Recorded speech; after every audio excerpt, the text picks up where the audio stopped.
যে আইন শৃঙ্খলাকে সঠিক রাখতে হলে, নিয়ন্ত্রণে রাখতে হলে এবং জনগণকে স্বস্তি দিতে হলে জনগণের সহযোগিতা ছাড়া পুলিশিং করা যায়। সেই জন্য আমি আজকে সাংবাদিক ভাইদেরকে রিকোয়েস্ট করেছিলাম আপনারাও আমাদের সাথে থাকবেন।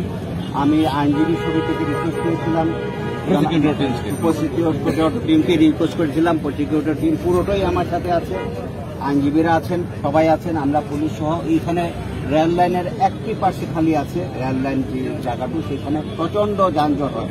এরই মধ্যে আবার বাজার বসে, ফুটপাতে বাজার বসে মানুষের চলাফেরা খুবই অসুবিধা হয়।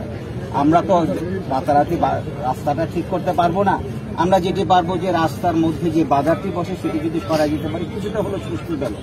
এই জন্য আপনাদেরকে আমি রিকোয়েস্ট করেছিলাম আমার সাথে থাকতে, আপনারা আমাদেরকে সঙ্গ দিয়েছেন। সাংবাদিক ভাইদেরকে ধন্যবাদ, প্রসিকিউটর টিমকে ধন্যবাদ যে আপনারা আমাদেরকে সময় দিয়েছেন, পুলিশের এই কাজে আপনারা সহযোগিতা করেছেন।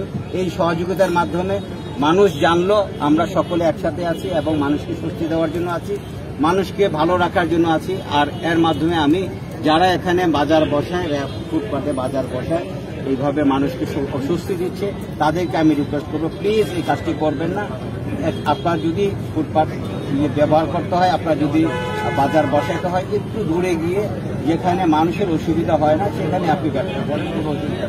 আপনি ব্যবসা করার জন্য যদি জনগণের অস্বস্তি হয়, জনগণের ভোগান্তি হয়, সেটি কখনো জনগণ এটি মেনে নেবে না, জনগণ এটিকে ভালোভাবে দেখে না। আমি আপনাদেরকে রিকোয়েস্ট করবো আপনারা দূরে বসবেন এবং জনগণকে স্বস্তি দেবেন। আর যারা আজকে আমাদেরকে সহযোগিতা করেছেন, পুলিশকে সহযোগিতা করেছেন, এটি মনে করি এটি জনগণকে সহযোগিতা করেছেন, তাদেরকে সবাইকে ধন্যবাদ। প্রসিকিউটর টিমকে ধন্যবাদ, জেলা এসপিকে ধন্যবাদ, যদিও এটি তার জুরিডিকশন না, তাও আমার সাথে ছিল। আমি সাংবাদিক ভাইদেরকে সবাইকে আন্তরিক ধন্যবাদ জানাচ্ছি এই কাজে আমাদেরকে সহযোগিতা করার জন্য। আমি আশা করি উচ্ছেদ করিনি, আমরা আসেছি, আমরা মেসেজ পৌঁছেছি, ওনারাই চলে যাবে, উচ্ছেদ করা লাগবে না ইনশাল্লাহ। আপনাদের এই সহযোগিতা থাকলে ওনারা নিজ থেকে চলে যাবে এবং চলেও গেছে, আর বসবে না ইনশাল্লাহ। আমরা সেটি চাই, ওনাদের কাছে রিকোয়েস্ট। ধন্যবাদ।